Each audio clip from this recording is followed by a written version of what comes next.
The cold metal floors of Titan's Edge mining station rang with the sound of heavy footsteps. Jake Martinez looked up from his datapad as something unusual caught his attention. Through the thick glass window of his office, he could see a large figure moving slowly down the corridor. The figure was tall and covered in dark scales that seemed to shimmer under the station's bright lights. Jake had been working on this ice moon for 3 years now. He had seen many different alien species come and go, but he rarely saw any of the Kethmari dragons walking around during the day shift. They usually kept to themselves and worked the night hours when the station was cooler.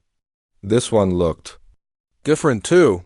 She was moving very slowly, like she was carrying something heavy. The dragon stopped outside his office door. Jake could see her clearly now through the glass. She was about 8 feet tall with dark purple scales and large golden eyes.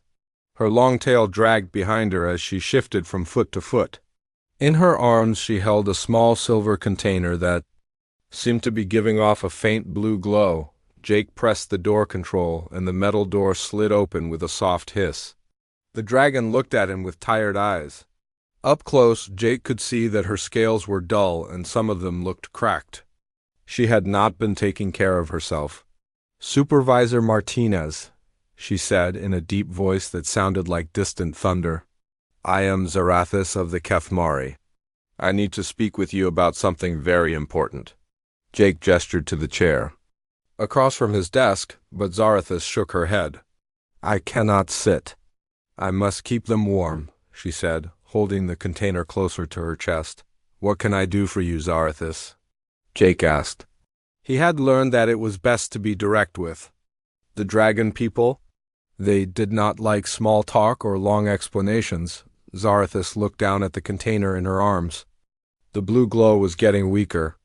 "My children are dying," she said quietly. "I have nowhere else to turn." Jake felt his heart skip a beat. In all his years working with different alien species, he had never heard one of them ask for help with their children. Most aliens kept their family matters completely private, especially the proud Kethmari. "Tell me what's happening," Jake said softly. Zarathis moved closer to his desk. "May I show you?" she asked. Jake nodded. Zarathis carefully placed the silver container on his desk. The container was about the size of a shoebox and had several small windows on the top. Through the windows, Jake could see 3 oval-shaped objects inside. They looked like eggs, but they were made of some kind of crystal material. Each egg was about the size of his fist, and they were all glowing with a very faint blue light. "These are my offspring," Zarathis explained. "They are in their first development stage. For Kethmari young to survive, they must go through specific temperature changes during their first year of life. They need to be very cold for several hours, then slowly warmed up, then cooled again. This cycle must happen every day at exact times." Jake looked at the eggs more closely. The blue glow was definitely getting weaker as he watched. "What happens if they don't get the right temperatures?" "They will die," Zarathis said simply. "Their life energy will fade away, and they will never hatch." Jake felt a chill run down his spine. "What about your homeworld? Can't you take them there?" Zarathis's golden eyes darkened. "My homeworld is at war. The traditional hatching grounds have been destroyed. The thermal caves where our young have developed for thousands of years are now battlefields. I cannot take them there." "What about other Kethmari colonies?" Jake asked. "The journey would take too long. My children would die before we reached another suitable world. They are already very weak." Zarathis touched the container gently. "I brought them here because this station has the closest thing to the temperature changes they need. The mining equipment creates heat and cold cycles that are similar to our thermal caves." Jake was starting to understand. "But it's not exact enough." "No," Zarathis confirmed. "It is close, but not close enough. Each day they grow weaker. I have tried to modify my personal quarters to create the right conditions, but I do not have the knowledge or equipment needed." Jake looked at the 3 eggs again. The blue glow was so faint now that he could barely see it. "How much time do they have?" "Perhaps a few more days," Zarathis said. "After that, the damage will be too great to reverse." Jake stood up and walked around his desk. He had never seen a Kethmari look so defeated. These dragon people were known throughout the galaxy for their strength and pride. They were ancient beings who had been traveling between stars when humans were still living in caves. For one of them to come to a human and ask for help meant she was truly desperate. "Zarathus," Jake said carefully, "why did you come to me? Why not ask the station commander or the medical staff?" Zarathus looked directly into his eyes. "Because I have watched you work for many months. I have seen how you solve problems that others say cannot be solved. When the Vexstar crystal miners could not work in the same areas as the molten species, you found a way to make it work. When the atmospheric processors failed and we all should have died, you and your team fixed them in half the time the experts said it would take." She paused and looked down at her children again. "Humans have a reputation in the galaxy. You are known for doing impossible things. Other species plan and study and debate for months before taking action. Humans just start working and figure it out as they go. I need someone who will try to do the impossible." Jake felt a weight settle on his shoulders. This dragon mother had just placed the lives of her children in his hands. 3 young lives that represented the future of an ancient species. The pressure was enormous, but Jake also felt something else. He felt determined. "I'll help you," he said firmly. "I can't promise we'll succeed, but I promise we'll try everything we can think of." Zarathus closed her eyes for a moment. When she opened them again, Jake could see a tiny spark of hope there. "Thank you, Supervisor Martinez. I know I am asking for a miracle." Jake looked at the 3 fading eggs on his desk. "Then I guess we better get started on making one." Jake pressed the emergency call button on his desk. Within minutes, his chief engineer Lisa Rodriguez came running into the office. Her dark hair was pulled back in a messy ponytail, and she had grease stains on her work clothes. Behind her came Carl Thompson, a young technician who always seemed to have a tool in his hand. "What's the emergency, boss?" Lisa asked, then stopped when she saw Zarathus standing by the desk with the glowing container. "We have a problem that needs solving," Jake said. "Lisa, Carl, meet Zarathus. She has 3 babies that are dying, and we need to figure out how to save them." Carl looked confused. "Babies? But she's a dragon person. Don't they lay eggs or something?" "They do," Jake confirmed, "and those eggs are right here." He pointed to the container on his desk. "The problem is they need very specific temperature changes to survive.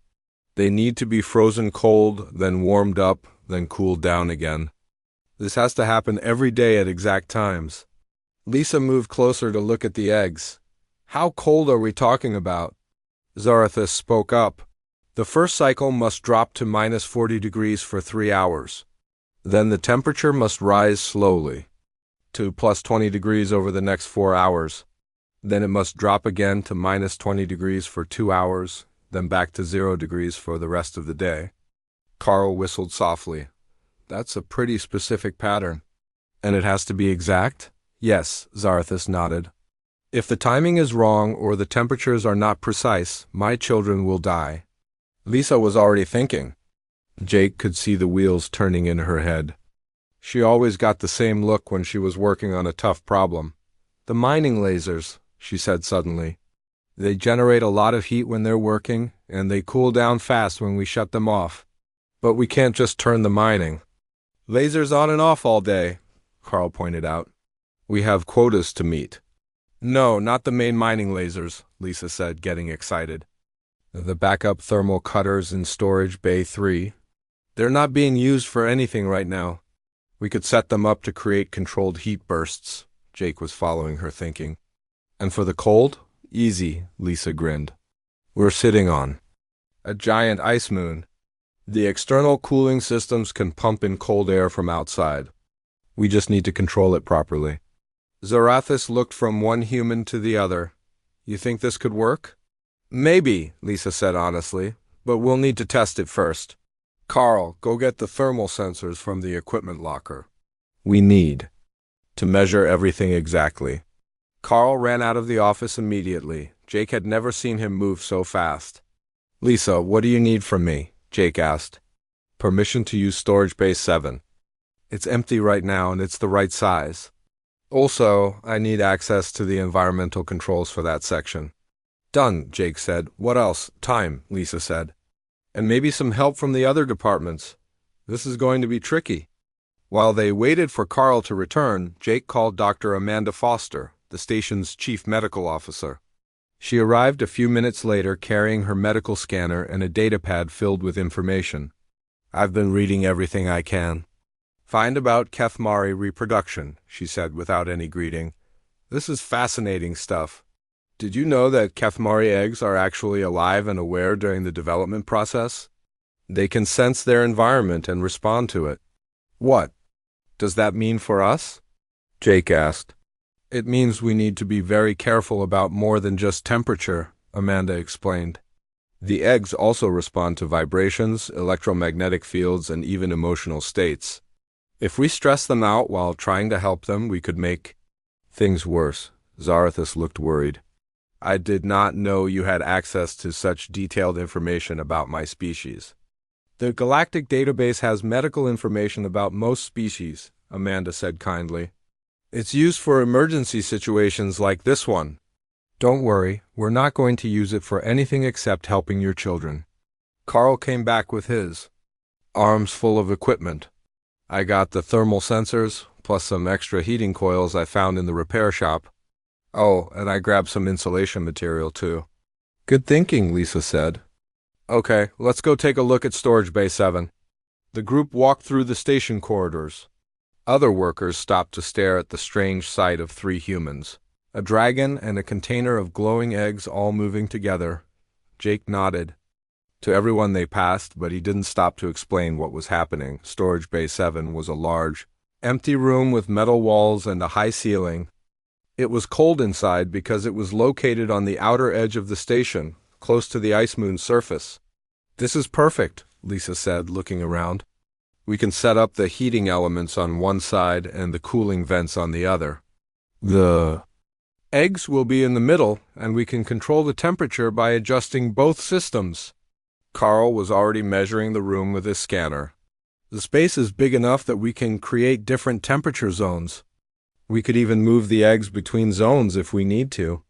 What about power? Jake asked. The backup thermal cutters don't use much energy, Lisa said. And the cooling system is already connected to the main power grid. We should be fine. Dr. Foster was studying her datapad. According to this, Kethmari eggs are very sensitive to sudden changes. We need to make sure all our temperature transitions are smooth and gradual. How gradual? Carl asked. No more than 5 degrees per hour, Amanda read from her notes. Lisa nodded. We can do that. We'll need to program the control systems to make small adjustments every few minutes instead of big changes all at once. Zarathus had been quiet during all this planning. Now she spoke up. I cannot believe you are doing this. Most species would say it is impossible and send me away. Most species probably would, Jake agreed, but we're not most species. We're humans, and we're too stubborn to give up when someone needs help. Plus, Lisa added with a grin, this is exactly the kind of crazy engineering challenge I love. Carl, let's start moving equipment. We have 3 days to build something that's never been built before. Carl was already heading for the door. I'll get the heating coils. This is going to be awesome. As the humans began to work, Zarathus stood holding her children's container. She watched these strange, energetic beings start to turn and empty.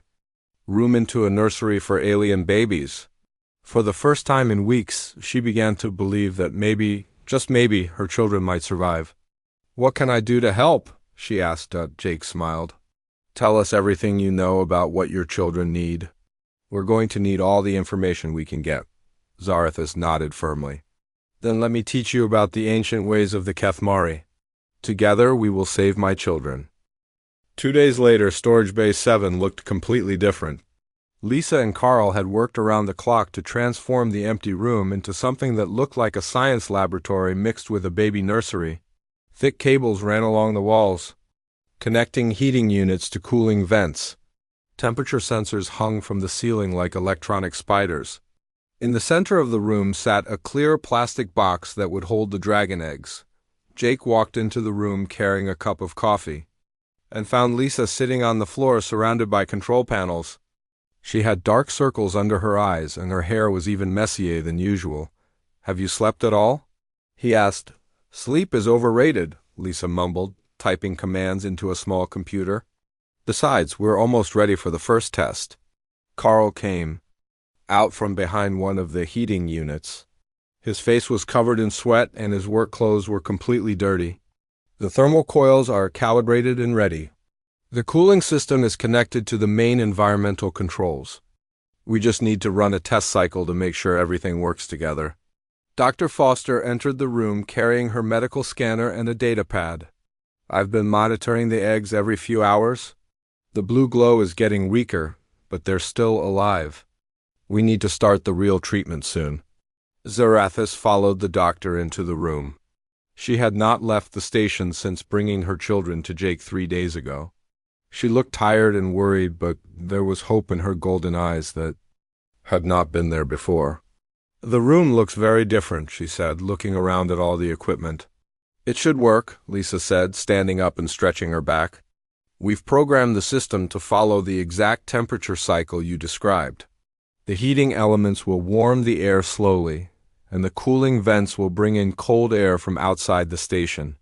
But we need to test it first," Carl added. "We don't want to put the eggs in there until we're sure the temperatures are right." Jake nodded. "Good thinking. Let's run a complete cycle and see what happens." Lisa pressed several buttons on her control panel. Immediately, the room began to change. The heating elements glowed red and warm air started flowing from vents in the walls. The temperature sensors showed the numbers rising slowly.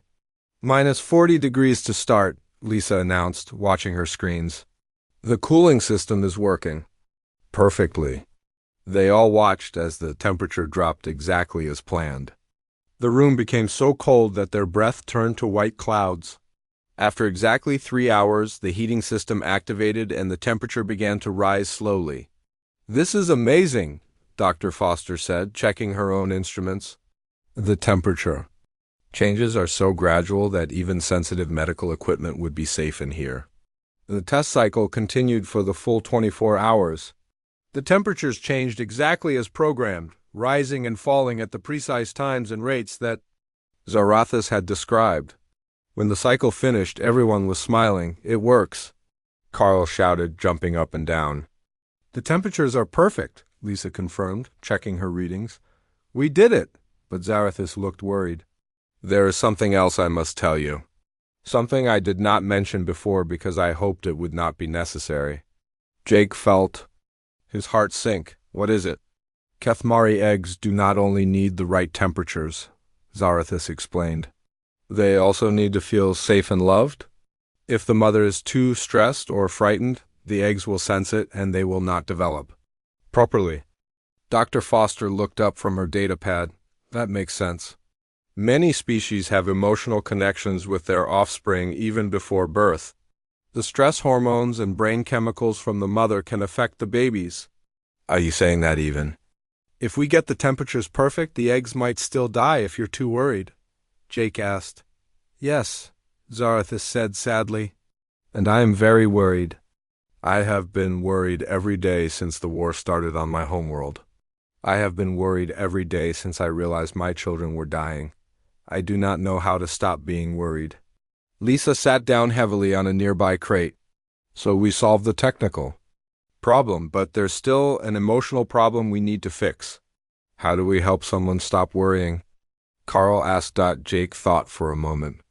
"The same way we solve any other problem. We work together and figure it out," he turned to Zarathis. "What makes you feel safe and happy? What did you do on your homeworld when you were worried?" Zarathis thought for a long moment. "On my homeworld, when a mother was preparing for her eggs to hatch, the whole community would help. Other mothers would share stories about their own children. The elders would sing the old songs about successful hatchings. Everyone would work together to make sure the mother felt supported and loved." "Then that's what we'll do here," Jake said firmly. "We'll create a community to support you." "But you are not Kethmari?" Zarathus pointed out. You do not know our songs or our stories. No, Jake agreed. But we have our own stories and our own ways of celebrating new life. Maybe that will be enough. Double quotes. Dr. Foster smiled. Actually, I think it might be better. The eggs are already in a completely different environment than they would be on your homeworld. Maybe they need to learn about this new community they're going to be born into. Lisa was getting excited again. We could set up a schedule. Different people from the station could come and spend time with you and the eggs. They could tell stories about their own families and children. The cook, Bobby Lee, has 5 kids back on Earth, Carl added. He's always talking about them. I bet he'd love to share some stories. And there are other families on the station, Jake said. People who understand what it's like to worry about children. Zarathus looked around at the 4 humans who had already done so much to help her. You would do this? Even though my children are not your species? That doesn't matter, Jake said. Children are children, no matter what they look like or where they come from. Every child deserves to be welcomed into the world with love and support. Besides, Lisa added with a grin, we've already built you a high-tech nursery. We might as well throw a baby shower, too. Carl looked confused. What's a baby shower? It's a human tradition, Dr. Foster explained. When someone is expecting a baby, their friends and family gather to celebrate and offer support. They bring gifts for the baby and share advice and stories. That sounds perfect, Jake said. We'll organize the first interspecies baby shower in galactic history. Zarathus felt tears forming in her golden eyes. I do not understand why you are doing all this for me. My people have never been particularly kind to humans. We have always seen your species as young and inexperienced. Maybe that's exactly why we can help, Jake said.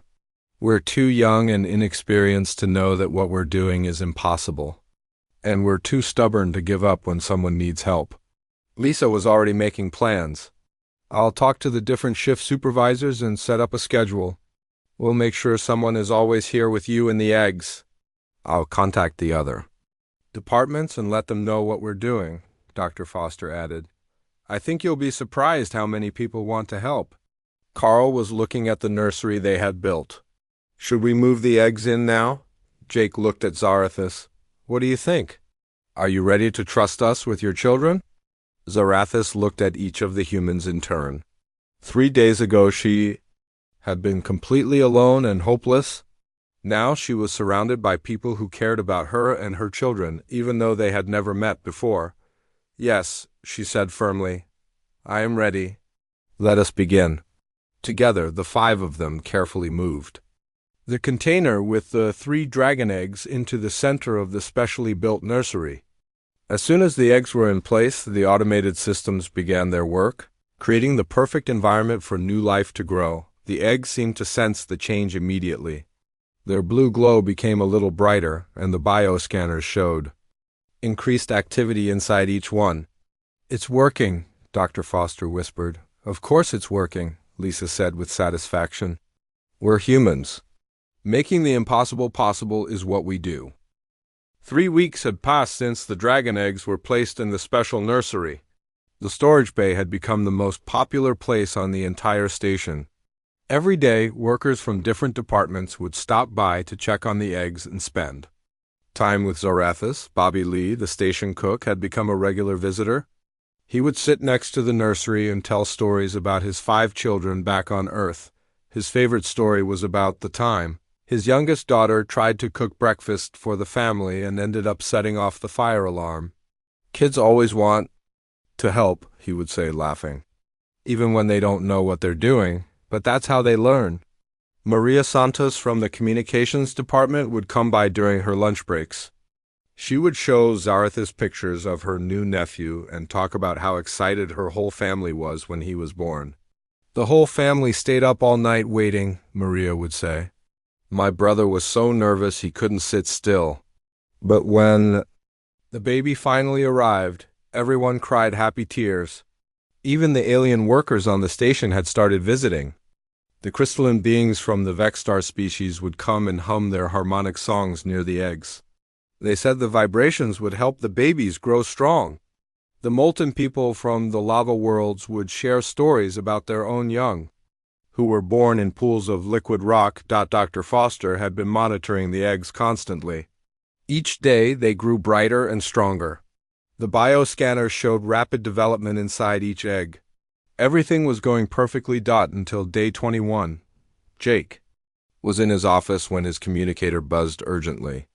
"Jake, you need to get to the nursery right now," Lisa's voice crackled through the speaker. "The eggs are starting to crack." Jake ran through the corridors faster than he had ever run before. When he reached the nursery, he found a crowd of people already there. Zarathis was standing very close to the clear container, her golden eyes fixed on her children. "Look," she whispered, pointing at the eggs. Jake could see thin lines appearing on the surface of each egg.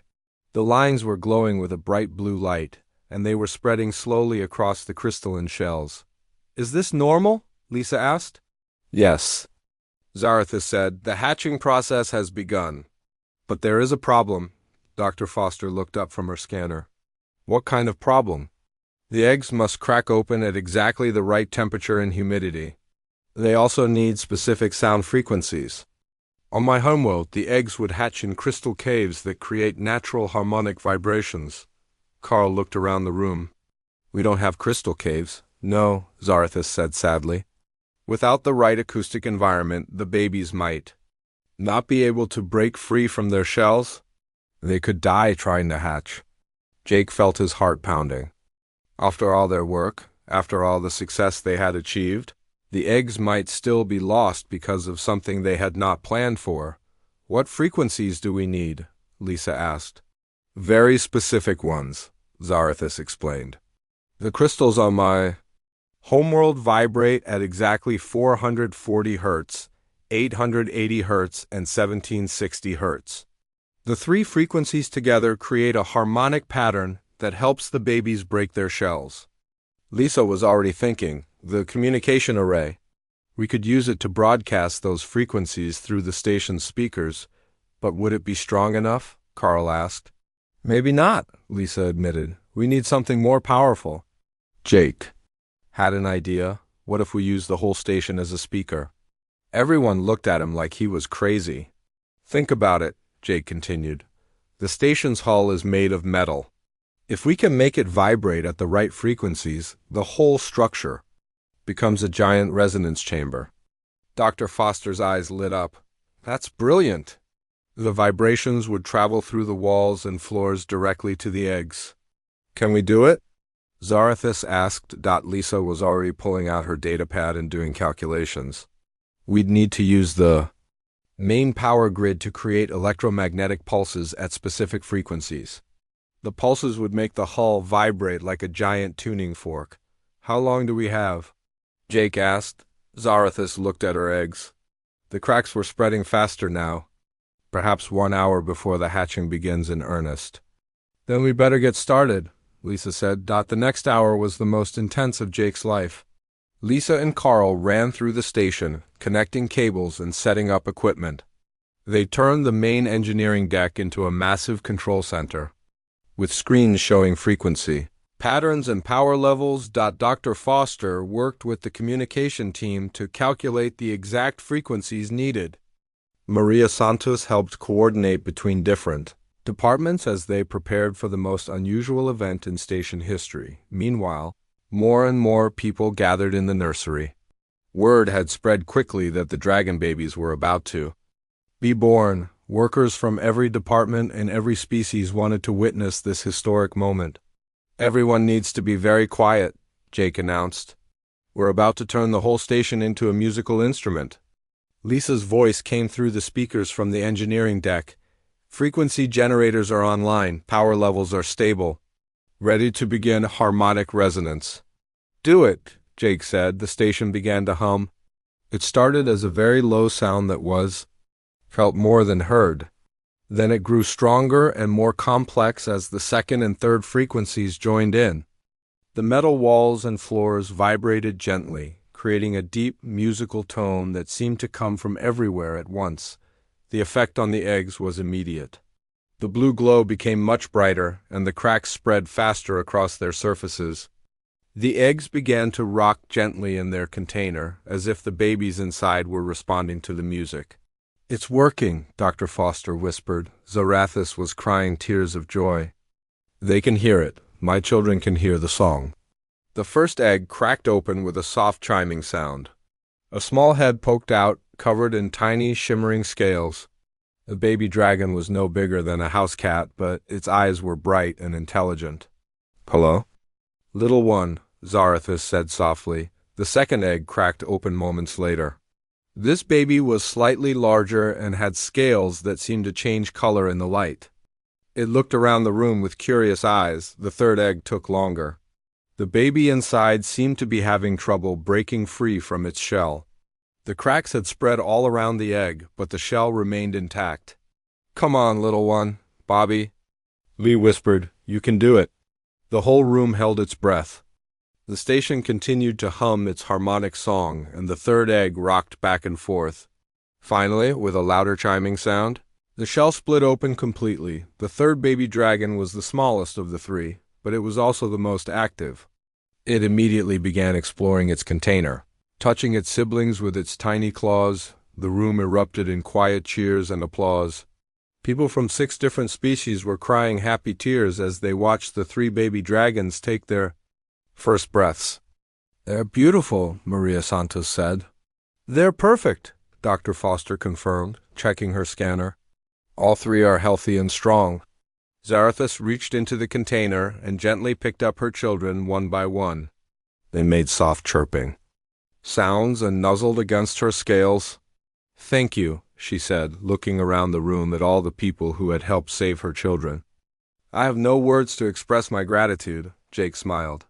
"You don't need words. Seeing them healthy and safe is thanks enough." Lisa's voice came through the speakers again. "Should I shut down the harmonic resonance?" "Not yet," Jake said.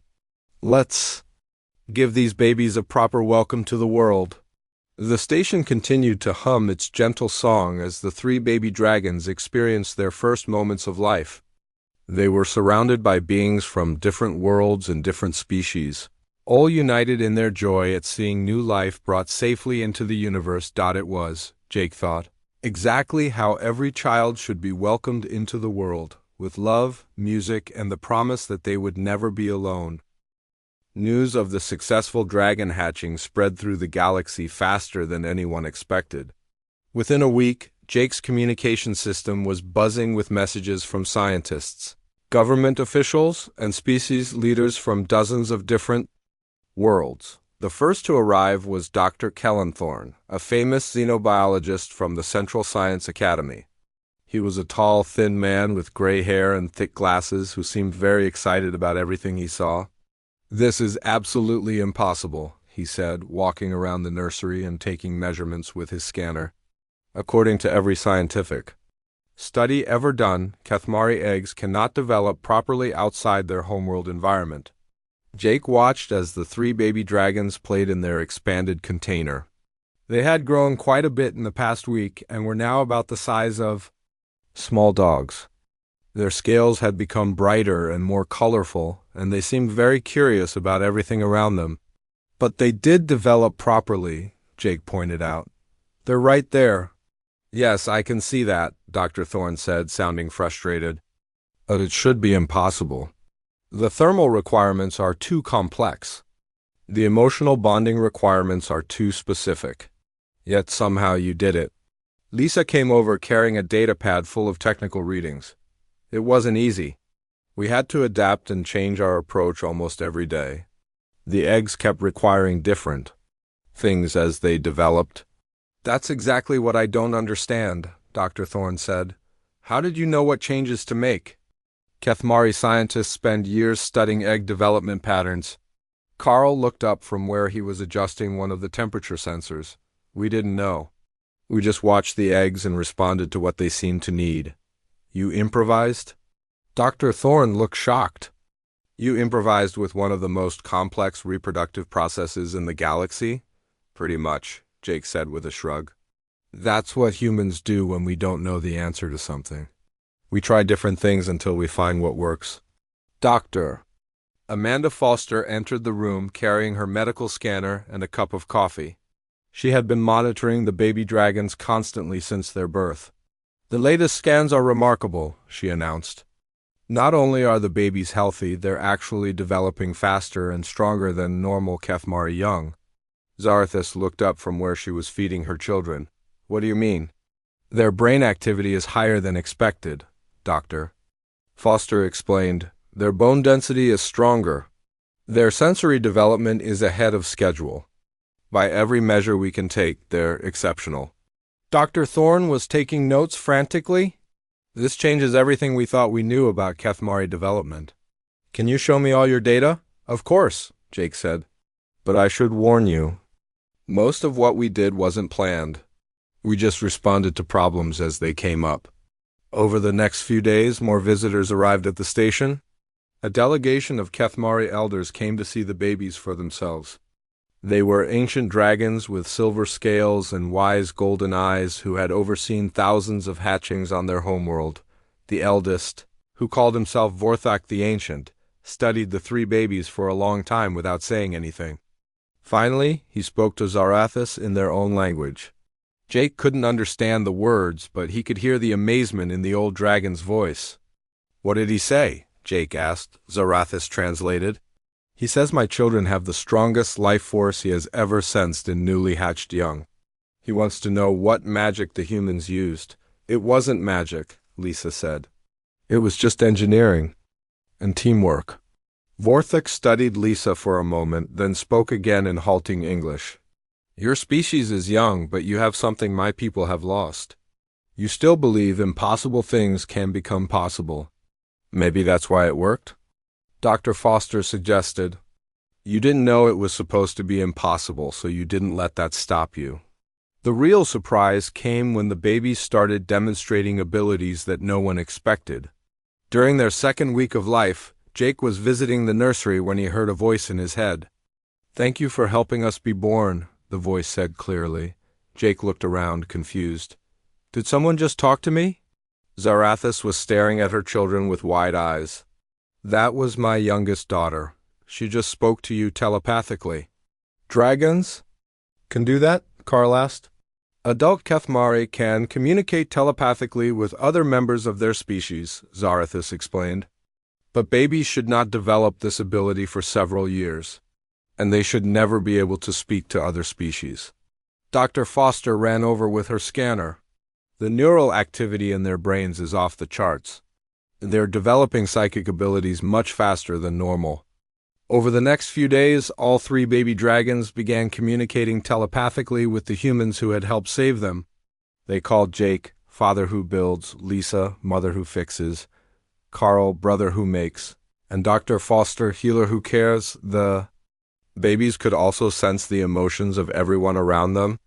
When Bobby Lee was sad because he missed his children back on Earth, the smallest dragon would crawl over to him and purr softly until he felt better. When Maria Santos was excited about a message from her family, the dragons would chirp happily and share her joy. "This is unprecedented," Dr. Thorne said, recording everything he observed. "Interspecies telepathic bonding has never been documented before. It makes sense, though," Dr. Foster said thoughtfully. "They were exposed to human emotions and thoughts from the moment they were placed in the nursery. They developed in an environment filled with caring from multiple species." Vorthak the Ancient had an interesting theory. "Perhaps," he said slowly, "my people have been doing things the wrong way for too long. We keep our young isolated during development, surrounded only by other Kethmari. But these babies grew up hearing thoughts and feelings from many different species." "Are you saying that what we did accidentally made them stronger?" Jake asked. "Not accidentally," the old dragon replied. "With purpose, even if you did not realize it at the time.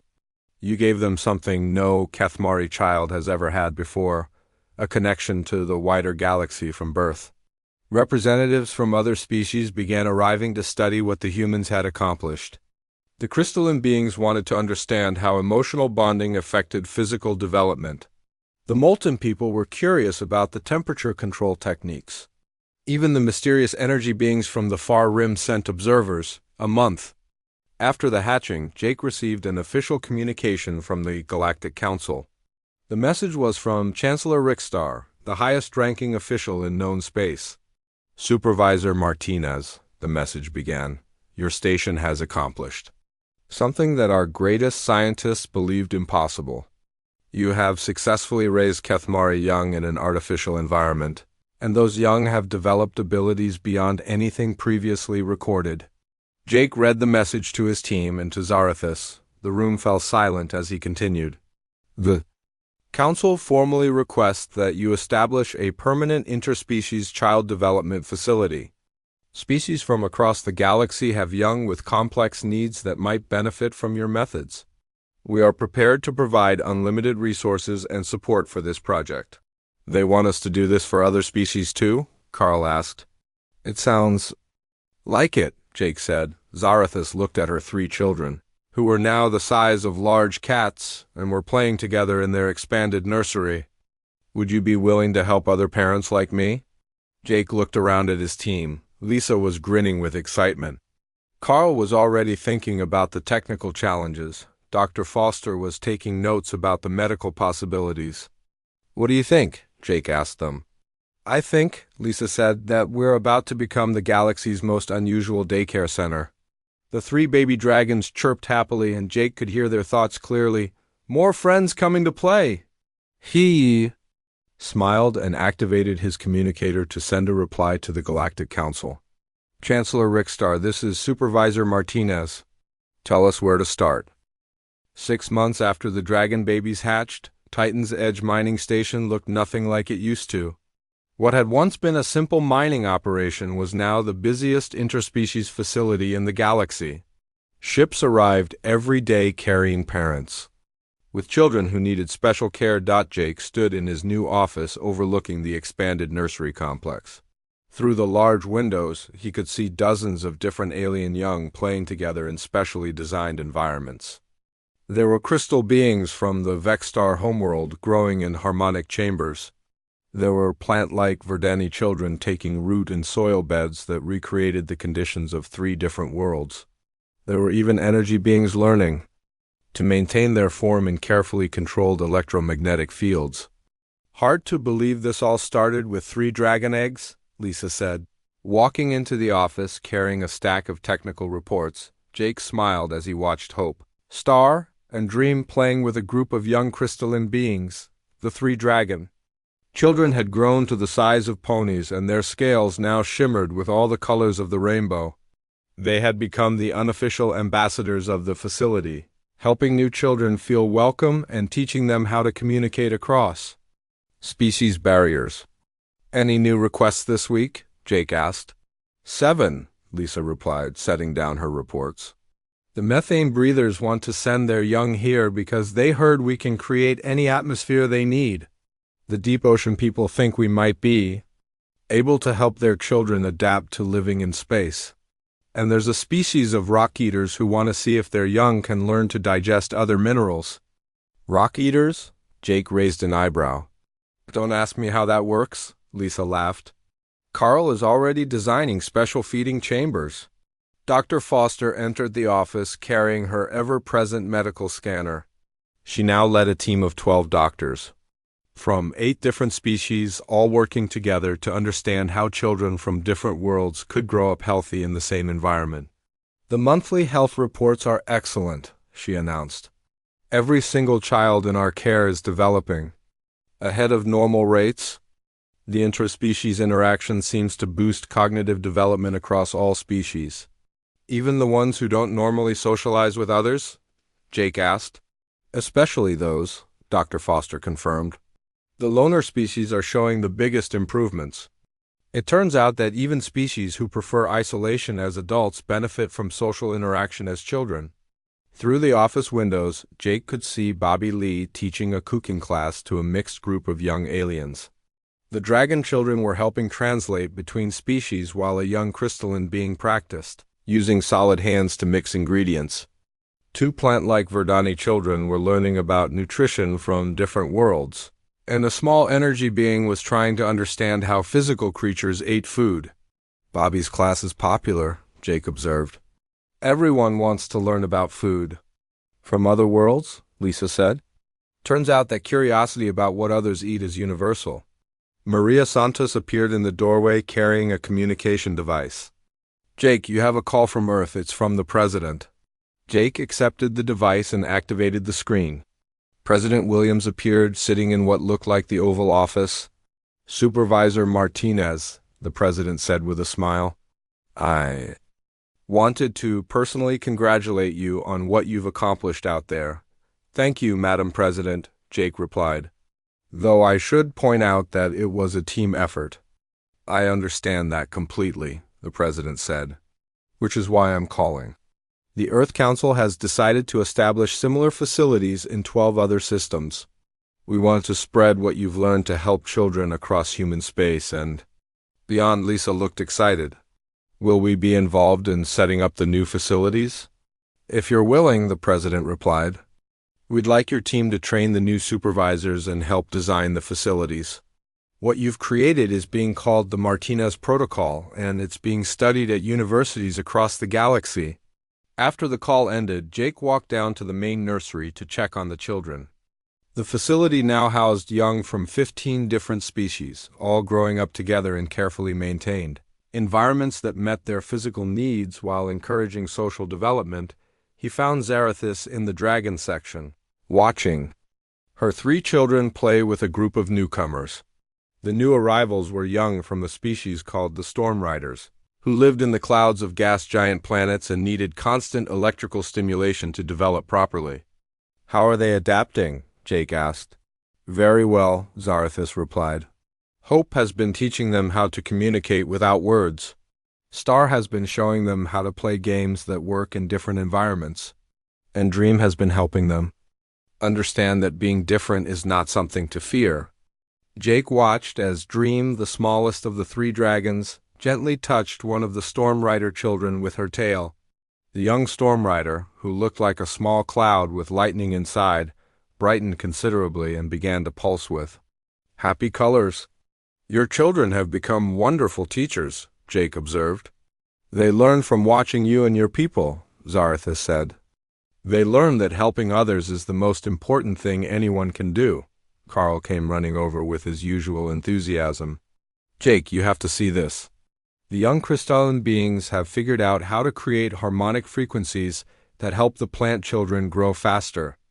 And the Verdani children are producing nutrients that the crystal beings can absorb. They're helping each other develop. Symbiotic growth? Dr. Foster appeared with her scanner. That's theoretically possible, but it's never been documented. It's happening now, Carl said proudly. The children are solving problems together that adult scientists haven't figured out yet. Jake looked around the bustling nursery. Children from worlds that had never even met were playing together, learning from each other, and growing stronger because of their friendships. Adult representatives from their species came regularly to visit and often stayed to learn from what they observed. You know what I think? Jake said to his team. What? Lisa asked. I think we're not just raising children here. I think we're raising the next generation of galactic citizens. These kids are going to grow up thinking that cooperation between species is normal. They're going to expect different worlds to work together. That could change everything, Dr. Foster said thoughtfully. It already is, Zarathis pointed out. The Kathmari Council has established new policies about working with other species because of what they learned here. Other governments are doing the same. A soft chiming sound filled the nursery, indicating that it was time for the daily story session. Children from all species gathered in the central area while adults from different worlds took turns sharing stories from their cultures. Today it was Jake's turn. He sat down in the middle of the group and looked at all the different young faces turned toward him. There were scales and crystals and energy patterns and leaf-like features and more varieties than he could count. What story would you like to hear today? He asked. Tell us the story about the dragon eggs. Hope called out telepathically, and all the other children agreed with excited chirps, chimes, and flashes of light. Jake smiled. All right, but some of you already know this one. Tell it anyway, Star insisted. The new children haven't heard it yet. Once upon a time, Jake began, there was a dragon mother who was very worried about her babies.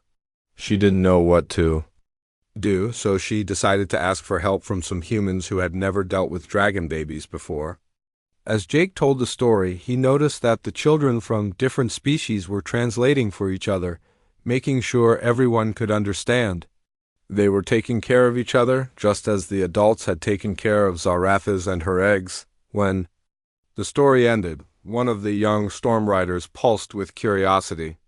What happened next? Next? Jake asked. Well, the dragon babies grew up strong and healthy, and they made friends with children from all over the galaxy. No, the storm rider insisted. What happened after that? Jake looked around at all the young faces watching him expectantly. After that, he said, those children grew up and made the galaxy a better place for everyone. How? Asked a young crystalline being. By remembering that no matter how different we all look or where we come from, we all need the same things.